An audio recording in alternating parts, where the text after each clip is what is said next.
ban. But White House counselor Kellyanne Conway also announced this morning that Iraq is no longer on the list of banned countries. Let's take a listen to what she had to say on this earlier this morning.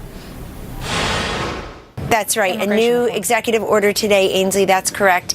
And what's different about it has an effective date of March 16th.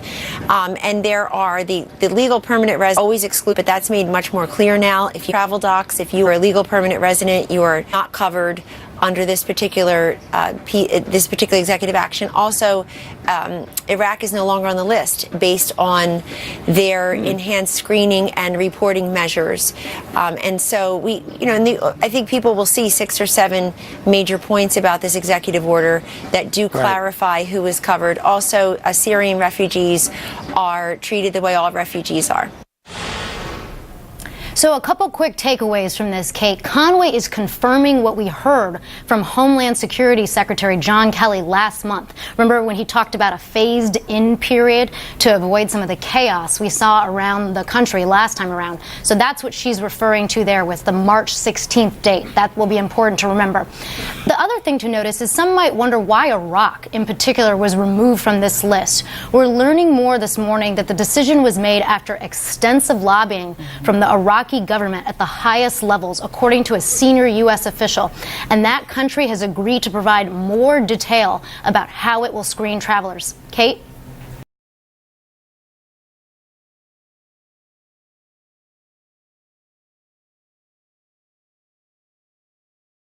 All right, Laura, thanks so much. That phased-in approach, a lot of folks will have something to say about that because that does seem to run counter to what we have heard leading up to about the original ban, where they needed to get it out and get it out quickly because it was an urgent national security priority. Regardless, we're going to hear the breaking news, and we're going to be following that all throughout the hour. To the White House, president's claim that he calls it McCarthy of a congressional. He's right. Critics and a deflection from bigger issues like Russia. The Justice Department hasn't said anything at all quite yet, and that's what a lot of folks are waiting for at this very moment. Let's go to White House correspondent Sarah Murray. She's got a lot more on this. So are you hearing at this point, Sarah, any clarification this morning from the White House of what the president is talking about?